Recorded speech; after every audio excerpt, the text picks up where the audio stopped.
इथे?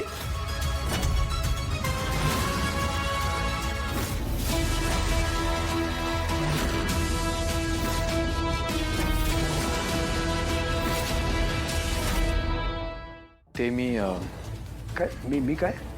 हे खेळणं खाली पडलेलं होतं, तेच ठेवायला आलोय. सॉरी. अरे काय सॉरी काय त्यात?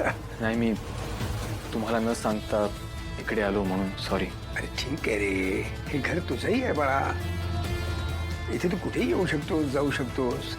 या घरातल्या प्रत्येक गोष्टीवर तुझाही तेवढाच हक्क आहे जेवढा युवराजचा आहे. मला कोणताही हक्क नकोय.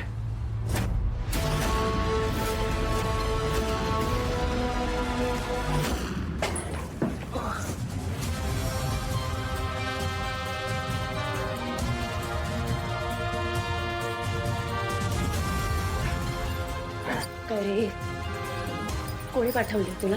हा, दयानंद काकांना मारायला आलास ना तू? बोल ना.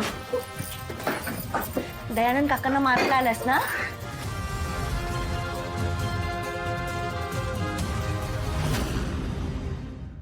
हे बघ केरा, तू नाकारलास म्हणून हे रक्ताचं नातं तुटणार नाहीये.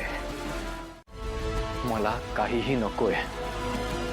बस बस ये.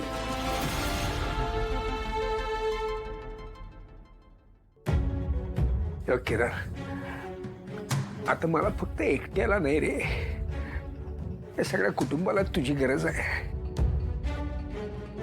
तुला सांगतो कौशिकी आता एकटीनेच कुटुंब आणि कंपनी दोन्ही जबाबदाऱ्या सांभाळते. पण ती बोलून दाखवत नसली तरी तिच्यावरती खूप भार पडतो रे या सगळ्याचा.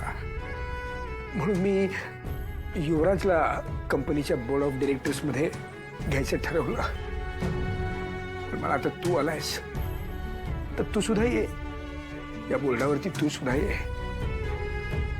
म्हणजे युवराज कंपनीची जबाबदारी कितपत सांभाळेल मला माहित नाही, पण तू आलास तर कौशिकीला तेवढी तुझी मदत होईल. आणि मला माहिती, मला देखील बरं वाटेल. मी तुम्हाला या आधी पण सांगितलंय, माझ्याकडून अशा अपेक्षा ठेवू नका. आणि मी ते कोणतीही जबाबदारी घ्यायला नाही आलोय.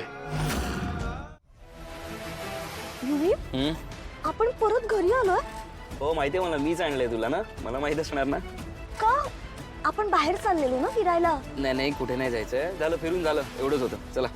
अरे मी काय लहान आहे का की एक चक्कर मारून आणली आणि परत घरी आणलं? चल ना, जाऊया ना कुठेतरी, फिल्म बघू किंवा शॉपिंग करू. कुठेही नाही जायचंय, घरी जायचंय आपल्याला. चला घरी चला. का? मला ना तुझ्या सासऱ्यांची खूप आठवण येते, त्यामुळे. तुला दया पप्पांची आठवण येते? अरे पण त्यांना भेटून निघालो ना आपण, आणि ते घरीच असणार आहेत. आता आहेत घरी, पण माणसाचा काही भरोसा नाही ना, नंतर नसले तर अचानक काहीतरी होऊ शकतं. अचानक? ते कुठे जाणार आहेत? ते घरीच असणार आहेत. घरी आहेत ना, मग चल घरी जाऊन भेटूया पटकन त्यांना. चला चला चला चला भेटूया.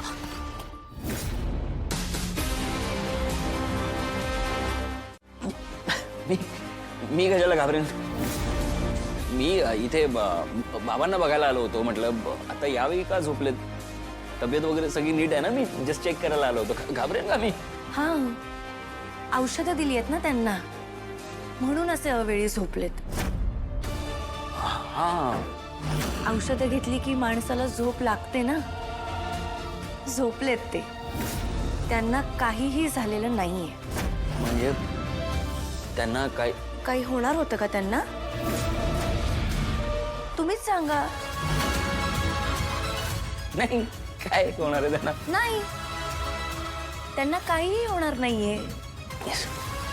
कारण जोपर्यंत त्यांचा मोठा मुलगा केदार आणि त्यांची सून तारिणी त्यांची काळजी घेत आहेत ना, तोपर्यंत त्यांच्या केसालाही धक्का लागणार नाही. कोणत्याही राक्षसाने त्यांच्यावर हल्ला केला ना, तरी तो परतावून लावला जाईल.